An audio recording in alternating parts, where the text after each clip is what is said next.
Hello दोस्तों, कैसे हैं आप लोग। आई होप कि आप लोग अच्छे होंगे। तो दोस्तों, आज के वीडियो में हम जीएसटी 3B फाइल करने से पहले अपने आईटीसी को रिकन्सिलेशन करना सीखेंगे और बिल्कुल आसान तरीके से सीखेंगे और बिल्कुल शॉर्ट तरीके से सीखेंगे। 10 मिनट के अंदर आप अपने आईटीसी को रिकन्सिलेशन कर सकते हैं। अगर आप GSTR 1 फाइल कर दिया आपने तो आपको GSTR 3B फाइल करना होता है। उससे पहले हम अपने आईटीसी को रिकन्सिलेशन करते हैं। मैं इस वीडियो में आपको मंथली बाई, ठीक है, हर मंथ मैं अपने GSTR 1 फाइल करता हूं और उससे पहले अपने GSTR 3B फाइल करने से पहले अपने आईटीसी को रिकन्सिलेशन करते हैं। वो कैसे करते हैं इस वीडियो में आपको बताने वाला हूं। आपको वो लंबा प्रोसेस नहीं बताऊंगा कि आप 2B को पहले डाउनलोड करें, फिर अपने डाटा को बुक से एक्सपोर्ट करें, टैली या जो भी यूज करते हैं, और उसके बाद दोनों डाटा को मर्ज करने के बाद फार्मूला लगाएं एक्सेल का, और उसके बाद जो भी डिफरेंट है उस तरह से हम आपको लंबा प्रोसेस इस वीडियो में नहीं बताने वाला हूं। मैं बिल्कुल शॉर्ट बताने वाला हूं जिससे कि आप अपने 10 मिनट में अपने आईटीसी को रिकन्सिलेशन कर सकते हैं हर मंथ। ठीक है। तो दोस्तों, उससे पहले अभी तक चैनल को सब्सक्राइब नहीं किया है, चैनल पे नए हैं तो प्लीज़ सब्सक्राइब द चैनल और बेल आइकन को दबाना बिल्कुल ना भूलें, ताकि जो भी नई वीडियो अपलोड करूं उसका नोटिफिकेशन आप लोग को मिलता रहे। तो दोस्तों, मैंने फरवरी मंथ का अभी मैं आपको बताने वाला हूं कि जीएसटी आईटीसी किस तरह से रिकन्साइल करेंगे। अभी यहाँ पे देखेंगे मैंने GSTR 1 फाइल कर दिया है। GSTR 3B फाइल करना है 20 मार्च से पहले। ठीक है। अब यहाँ पे हम GSTR 2B एक बार ओपन करेंगे, क्योंकि हमारी अवेलेबल आईटीसी कहाँ होती है, GSTR 2B में। ठीक है।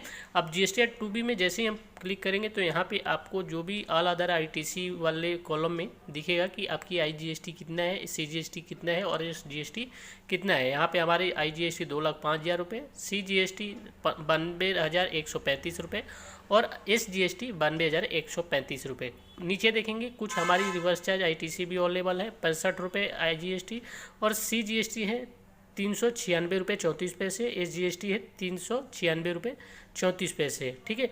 ये हमारे जो आईटीसी हैं, ये हमारे अवेलेबल आईटीसी हैं जो कि हमारे पोर्टल पर देख रहे हैं। लेकिन ये आईटीसी करेक्ट भी हो सकते हैं और इनकरेक्ट भी हो सकते हैं। ये कैसे होंगे तो मैं बता दूं आपको कि अवेलेबल आईटीसी होते हैं वो हम क्लेम करते हैं, इसलिए हम इसको करेक्ट आईटीसी मानते हैं। लेकिन इनकरेक्ट कैसे मानेंगे, मान लीजिए जो आईटीसी यहाँ पे आपकी अवेलेबल दिख रहा है, इसमें कुछ हो सकता है कि कुछ आईटीसी आपकी ब्लॉक आईटीसी हो जो कि आपकी इसमें शो हो रहा है, लेकिन ये आईटीसी आपको क्लेम नहीं करना है। या हो सकते हैं कि कुछ आईटीसी आपको रिवर्सल आईटीसी हैं जो कि उस आईटीसी को हम क्लेम नहीं करते हैं। यानी ब्लॉक आईटीसी और रिवर्सल आईटीसी भी आपकी 2B में शो होता है, उस आईटीसी को हमें क्लेम नहीं करना होता है, इसलिए उसी आईटीसी को हमें डिफाइन करना होता है। ठीक है। उसके बाद हम आते हैं अपने बुक में आने के बाद यहाँ पे आप जीएसटी रिपोर्ट में जाएंगे। ठीक है। जीएसटी रिपोर्ट में जाने के बाद आप GST 3B से भी चेक कर सकते हैं, और मैं आपको यहाँ पे एक नया तरीका बता रहा हूँ कि आप GST एनुअल कंप्यूटेशन में क्लिक करें।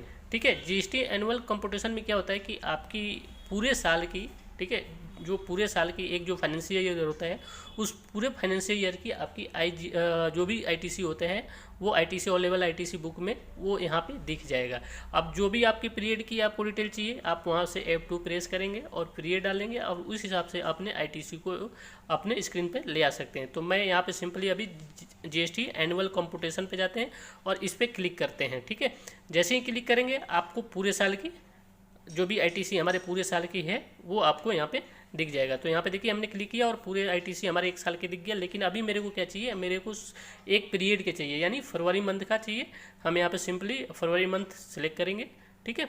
जैसे ही हम फरवरी मंथ सेलेक्ट करके यहाँ पे इंटर करेंगे तो आपका जो भी आईटीसी होगा यहाँ पे दिखेगा। तो सबसे पहले यहाँ पे इनपुट टैक्स क्रेडिट पे जाएंगे। ठीक है। इनपुट टैक्स क्रेडिट पे क्लिक करते हैं। उसके बाद यहाँ पे नीचे आएंगे ऑल अदर आईटीसी पे। ठीक है। ऑल अदर आईटीसी पे क्लिक करेंगे। जैसे ही यहाँ पे क्लिक करेंगे आपके फरवरी मंथ का जो भी है ऊपर देखिए आपके पीरियड आ गया 1 फरवरी 2023 से 28 फरवरी 2023 तक। ठीक है। यहाँ पे आप देखेंगे अब कि हमारी आईटीसी बुक में जो है वो शो हो रहा है। यहाँ पे हमारे IGST कितना है, 2,05,861 रुपये। ठीक है। और CGST कितना है, अब देखिए यहाँ पे हमारे पोर्टल पे भी 2,05,861 रुपये IGST, यानी हमारे बुक में और पोर्टल पे जो हमारे IGST है दोनों मैच है। ठीक है। यानी इसमें किसी तरह कोई डिफरेंस नहीं है। अब हम पकड़ते हैं SGST और CGST को। तो हमारे SGST CGST कितना है, 92,135 रुपये 74 पैसे पोर्टल पे है, और हमारे बुक में है 91,799 रुपये 07 पैसे।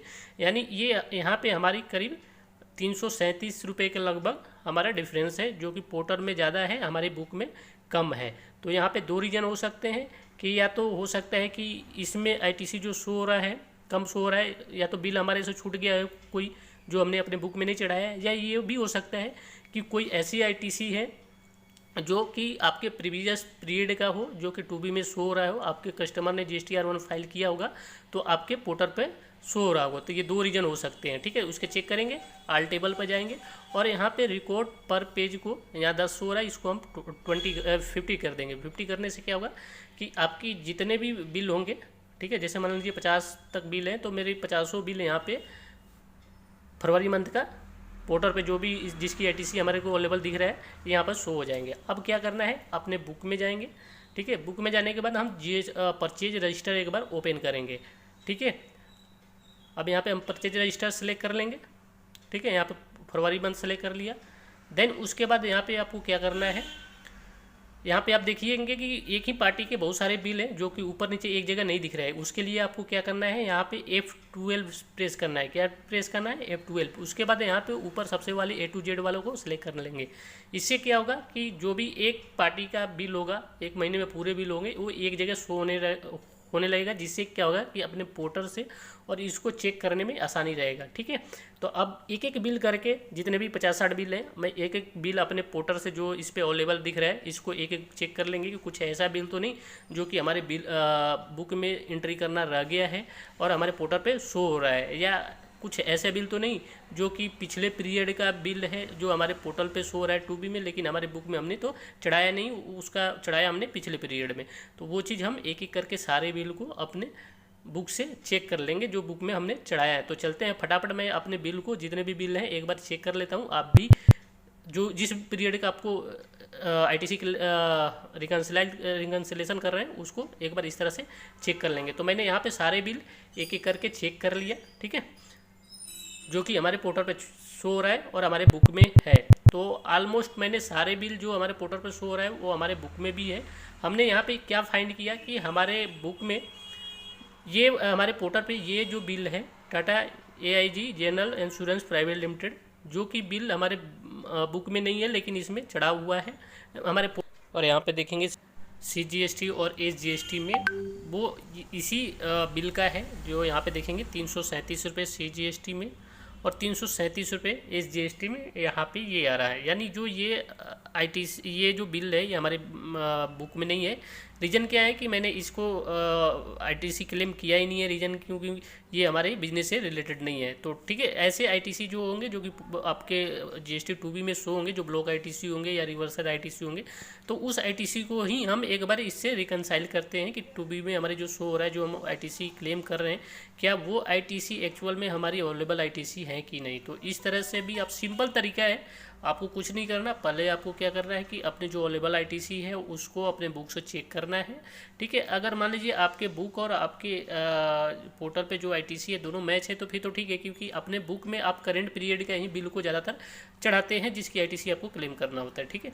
उसके बाद अगर मान लीजिए कोई भी दिक्कत आती है, कोई भी अगर मान लीजिए एरर है, डिफरेंस है, तो उस डिफरेंस को आप बिल बाय बिल एक बार अपने बुक से चेक कर लेंगे, ठीक है। कुछ ऐसे बिल भी हो सकते हैं जो कि आपने बिल बुक में चढ़ाना रह गया हो, लेकिन पोर्टल पे कस्टमर ने GSTR1 फाइल की तो आपके 2B में शो हो गया।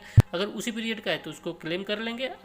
अगर पिछले पीरियड का ITC है जो कि आपने पिछले ही पीरियड में ITC क्लेम कर लिया है, तो ऐसे ITC को आप इग्नोर कर देंगे और इस तरह से अपने ITC को चेक कर लेंगे, ठीक है। अगर क्वार्टरली एनुअल ITC रिकन्सिलेशन कर रहे हैं तो ये प्रोसेस आपके लिए दिक्कत करेगी, आपको वही डाउनलोड करके और डाटा को एक्सपोर्ट करके ही आपको वो रिकन्सिलेशन करना पड़ेगा। लेकिन अगर ये आप मंथली आप कर रहे हैं तो मंथली में ज़्यादा बिल नहीं होता, आप मुश्किल से 10 मिनट के अंदर आप इस तरह से ITC को रिकन्सिलेशन कर सकते हैं, ठीक है।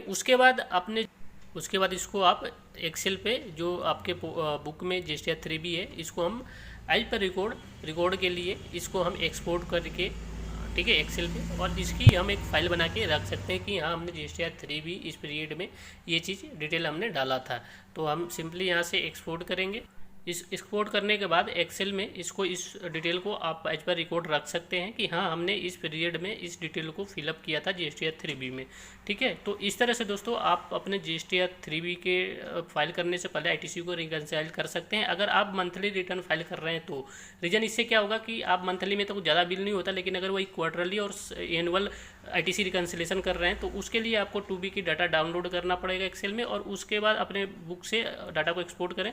और उससे करने में क्या होता है कि पूरे साल को जल्दी उससे हो जाएगा। लेकिन अगर मंथली कर रहे हैं तो इस तरह से आप कर सकते हैं। तो दोस्तों आई होप कि वीडियो पसंद आया होगा। वीडियो पसंद आए तो लाइक सब्सक्राइब जरूर करें। मिलते हैं नेक्स्ट वीडियो में। जय हिंद, जय भारत, धन्यवाद।